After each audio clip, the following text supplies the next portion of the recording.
에너지 시장의 핵심 이슈를 분석하는 김선규의 에너지머니 시간입니다. 기존의 리튬이온 배터리보다도 성능이나 안전성 측면에서 좋다, 주목해보자고 바나듐 이온 배터리 지난해 말씀하셨는데 최근에 상용화 소식이 들려오고 있어서요. SC글로벌센터 김선규 소장님과 말씀 나누겠습니다. 어서 오십시오. 네, 안녕하세요. 바나듐 이온 배터리, 상용화가 이제 된다고요? 네, 이제 곧 아마 들어갈 걸로 보이고요. 우선은 그 작년에 11월에 그동안에는 리튬이온 배터리 쪽으로는 어느 정도 그 규격이 있었는데 그동안 그 바나듐 이온 배터리 쪽으로는 규제가 어떠라든가 어떤 그 법규가 없었기 때문에 적용하기가 굉장히 힘들었었습니다. 그런데 작년 11월에 이 샌드박스로 해가지고서 실증 특례를 승인을 받아서 그래서 이걸 그 통과를 했습니다. 그래서 승인을 받은 다음에 전기 자동차의 급속 충전기에 이제 적용하는 게 가능해진 거죠. 그래서 지금까지 100kW나 150kW급 정도에 사용하기로 했는데 지금 350kW까지 갑자기 올라가다 보니까 아무래도 여기에는 조금 그 시간은 걸리지만 어쨌든 여기에도 맞출 수 있는 기본은 되어 있는 걸로 알고 있습니다. 그래서 금년 상반기에 우선 압구정 롯데 하이마트 쪽에다가 이 급속 충전기를 설치하고 여기에서 이 바나듐 이온 배터리를 이용해서 그 ESS를 운영할 계획을 가지고 있습니다. 예. 리튬은 이제 우리가 많이 들었는데요. 바나듐이란 어떤 원재료인지, 그다음에 이 바나듐을 기본으로 한 바나듐 이온 배터리는 어떤 점에서 기존 배터리보다 좋습니까? 일단은 바나듐이라는 이 원소가 처음에는 잘 모르시는 부분이 있는데 이게 원래는 이제 합금 쪽에는 굉장히 중요한 원소거든요. 특히 이제 철강 제철 회사에서는 바나듐을 굉장히 많이 씁니다. 그래서 바나듐이 어느 정도 이제 좀 합금으로 좀 첨가가 되게 되면은 바나듐 강 같은 경우 일반적인 그 탄소 강에 비해 가지고 굉장히 강성이 좋아집니다. 네, 강도가 높군요. 네, 그래서 이런 부분으로 주로 많이 썼고 그 이외에 또 뭐 여러 가지 핵융합로 쪽의 내부 구조에도 또 안정적으로 쓸 수 있는 이런 물건이었기 때문에 굉장히 많이 써왔는데 여기에서 그 바나듐의 특징이 굉장히 안정성이 좋습니다. 그리고 또 전기적으로 안정성이 높아가지고 발화 위험이 없고 그 다음에 내구성이 굉장히 우수해서 이제 폭발을 하지 않고 그다음 또 재활용까지 가능한 그런 원소라고 할 수 있습니다. 그래서 이 전체적으로 스탠다드 에너지 이 바나듐 이온 배터리를 지금 세계 최초로 개발한 그 회사 쪽의 자료에 따르면은 에너지 효율이 96%에 달하거든요. 그러니까 100%의 전기를 충전하면은 실제로 96%의 전기를 끌어다 쓸 수 있는, 그러니까 이 리튬보다도 굉장히 그 에너지 효율이 굉장히 높다는 게 첫 번째. 저희가 비전문가지만 그 정도면 굉장히 높은 거네요, 그죠? 네, 거의 이 정도 되면 굉장히 높은 효율을 가지고 있는 거죠. 그게 첫 번째이고, 그다음에 리튬 이온 배터리 즉 LIB 대비해서 그 출력을 한 2배 정도까지 뽑아낼 수 있고, 그다음에 충방전 횟수가 4배가 늘어난다는 게 이게 굉장히 큰 장점이라고 볼 수 있습니다. 네.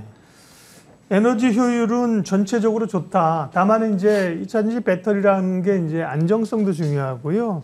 여타 또 이 장점은 어떤 게 있습니까? 일단 중요한 거는 이 바나듐 이온 배터리를 만드는 스탠다드 에너지가 처음부터 이 재활용하고 친환경 쪽으로 어느 정도 눈을 돌리고 거기에 어느 정도 개념을 두고서 이 개발을 들어갔다라는 게 중요한 이슈가 되겠습니다. 그래서 이 전체적으로 봤을 때는 앞으로 이 리튬 이온 배터리에 대비해 가지고 투입 시간이 10분의 1 정도에 불과하죠. 쉽게 얘기해 굉장히 짧은 시간 내에 대량으로 생산하는 게 가능하다라는 게 첫 번째 특장점이 되는 거고, 그 다음에 안정성이 있기 때문에 이거는 그 구멍을 뚫어도 이 폭발하지 않는다는 게 굉장히 큰 장점이거든요.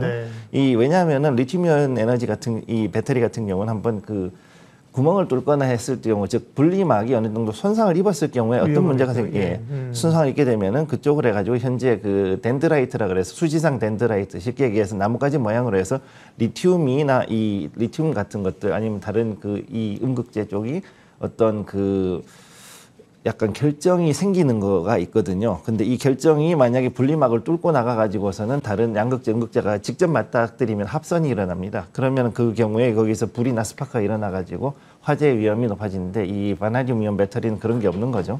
특히 이제 전해질을 또 물로 사용하기 때문에 친환경적이고 그다음에 폐 플라스틱을 가지고 케이싱을 만들었기 때문에 앞으로도 또 충분히 재활용을 할 수 있는 그런 부분이 장점입니다. 그래서 전체적인 그 물질들 자체가 굉장히 친환경적, 재활용 가능한 소재를 가지고 만들었다는 게 또 중요한 그 특징이라고 할 수 있습니다. 바나듐 배터리 같은 경우는 사실 우리 김선규 소장님 말고는 이런 거를 전문적으로 얘기해 주시는 분이 많지 않죠. 근데 이제 바나듐 배터리의 성능이 좋고 상용화 단계도 시작이 됐다는 건데, 다만 곧장 전기차에는 적용이 좀 어렵다. 이거 무슨 얘기입니까? 네. 일단 가장 큰 문제는 우리가 알고 있던 것은 지금까지 바나듐은 레닥스, 즉 흐름 전지, 쉽게 해서 환원하고 그다음 산화 환원 반응을 이용한 그런 흐름 전지라는 걸 만들었었거든요. 좀 몰라요. 그러니까 쉽게 얘기해 가지고서는 전액을 그 펌프나 이런 거 가지고 돌려가지고 해야 됐기 때문에 굉장히 좀 덩치도 크고 그다음에 또 여러 가지로 그 비용이 많이 들어갔었는데 거기에 비해서 일반적인 리튬 배터리 같이 그냥 갖다가 컴팩하게 들어갈 수 있도록 만들었다는 거죠. 근데 문제는 뭐냐면 컴팩하게 만들었는데 그래도 여전히 덩치가 크다는 게 그게 이제 조금 약점이 되는 겁니다. 그래서 이게 그 일반적으로 봤을 때 그 사이즈는 좀 더 줄어야 소형화가 돼야지만 이제 전기차에 좀 장착하기가 쉽고 그 다음에 이걸로 봤을 때 안정성은 일단은 불이 날 확률은 거의 없다고 봐야 되기 때문에 물론 이제 앞으로 전기차는 들어갈 수 있지만 지금 현재로서는 ESS라든가 아니면 이제 그 전기 추진 선박 쪽으로 해가지고서는 이 절대적으로 사용하기 좋은 그런 특장점을 가지고 있다고 할 수 있습니다. 뭐든지 처음에는 이제 큰 사이즈로 나왔다가 이제 소형화되고 성능은 더 좋아지고 이런 거잖아요. 휴대폰 보면 옛날에 처음에 나왔던 이동통신은 이제 무전기 같은 거 다 들고 다녔잖아요. 벽돌이었죠. 벽돌. 그다음에 뭐 외장하드 이런 것도 굉장히 컸었는데 그러면 이거를 이제 소형화 컴팩하면서 성능을 잡고 소위 이제 기존의 리튬 이온과 필적할 만한 그런 단계로 가려면 시간이 얼마나 걸릴까요?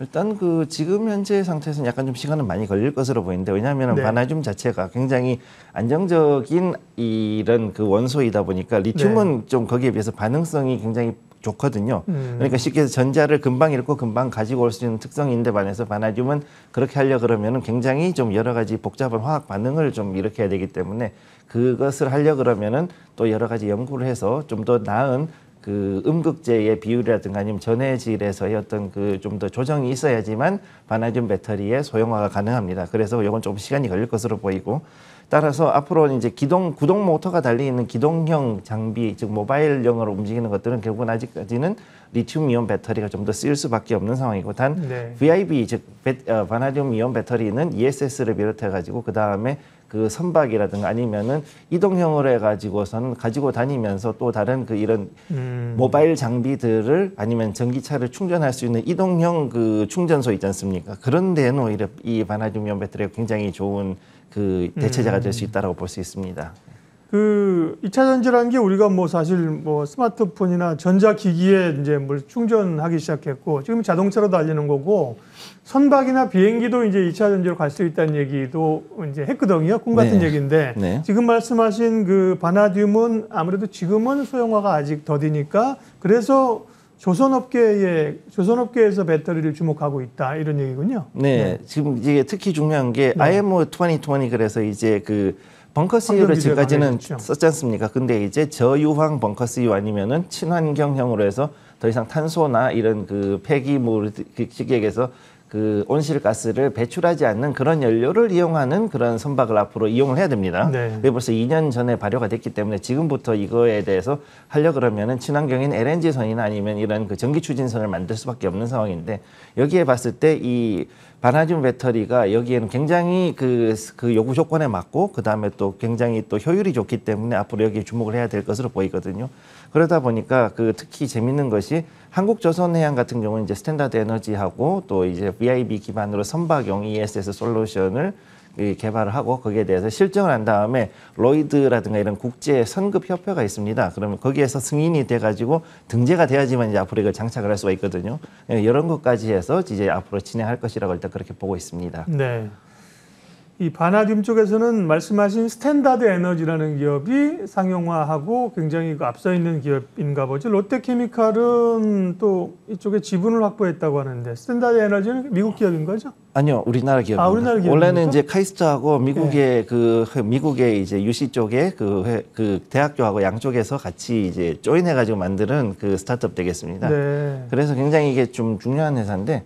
이 1월 달에 롯데케미칼이 그 새로운 에너지 분야를 이제 개척을 하게 해가지고서 여러 가지 투자를 들어갔었습니다. 그 중에 하나가 이 스탠다드 에너지인데 1월 달에 스탠다드 에너지 지분을 현재 15% 인수해서 1의 주주로 지금 올라가 있습니다. 그래서 롯데케미칼이 네, 예. 그래서 이 앞으로 롯데케미칼도 상당히 좀 봐야 되는 게 이 단순하게 바나듐 이온 배터리뿐만 아니라 리튬 메탈 같은 데로 또 들어가고 있거든요. 그래서 여기는 KTB 네트워크하고 같이 해가지고 현재 그 미국의 리튬 메탈 그 배터리 스타트업이 솔렉트라는 데가 있는데 거기에다가 또 이제 시리즈 A를 투자가 들어갔습니다. 그래서 이런 걸로 봤을 때는 앞으로 미래 신사업으로 해서 이 롯데케미칼이 그 전기차 충전 사업이나 UAM 즉 그 무인 항공기, 도심교통항공 이런 쪽으로 아니면 이제 UAV라든가 아니면 이제 미래 사업 이쪽으로 해서 더욱더 크게 가속도를 좀 붙이려고 하는 그런 모습 보여주고 있습니다. 네.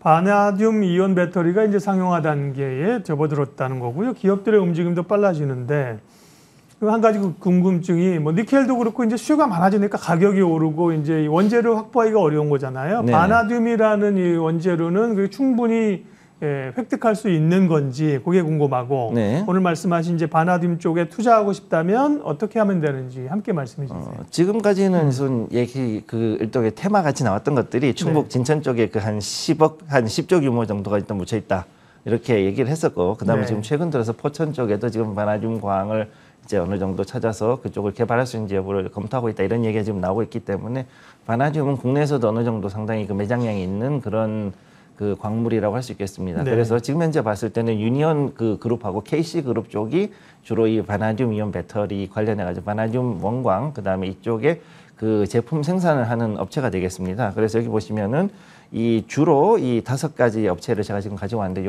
이 회사들이 앞으로 그 충분히 이 바나듐 이온 배터리 관련해 가지고 테마주가 될 수 있다고 보고 있고요. 근데 지금 현재 상황을 봤을 때 아직까지는 바나듐 관련주들이 주로 이제 페라이트라든가 아니면 이제 철강 관련된 합금 재료로 해가지고서 바나듐을 취급을 하고 공급을 하고 있기 때문에 그래서 이 그 유니온 매트리얼 같은 경우 그래도 삼성이나 LG 같은데 페라이트로 해가지고서 어느 정도 좀 자석에 들어가는 그런 히토류로서 좀 취급을 하고 있는 반면 다른 쪽은 아무래도 철강 회사, 제철 쪽으로 많이 들어가는 게 현재 모습이라고 할 수 있습니다. 그래서 이 상반기에는 우선 이 바나듐 배터리가 과연 ESS에 어느 정도 상용화가 되지, 즉 우리가 롯데하이마트 압구정점에 가가지고 언제 돼요가 자꾸 물어봐야 되는 거죠. 그러니까 이거 좀 무슨 얘기지만 그러고 나서 그 다음에 이것이 어느 정도 잘 돌아가는지 여부를 좀 확인하고 나서 좀 대응하실 것을 일단 권해드리겠습니다. 네. 하이마트 압구정점. 네. 가시라는 이유는 아까 거기서 이런 ESS를 시범적으로 설치를. 네, 급속 충전기가 이제 들어가니까 네. 이게 중요한 건 완속이 아니라 급속으로 들어간다는 얘기는 네. 이제 진짜 상용화가 될 수 있다는 얘기거든요. 그러니까 네. 이거를 좀 주목을 해야 되는 거죠. 네. 그러면. 관련 기업까지 말씀해 주셨습니다. 에너지머니 오늘은 바나듐 배터리 최근 상용화 움직임 다시 한번 점검을 했습니다. SC 글로벌 센터 김선규 소장님 함께했습니다. 고맙습니다. 감사합니다.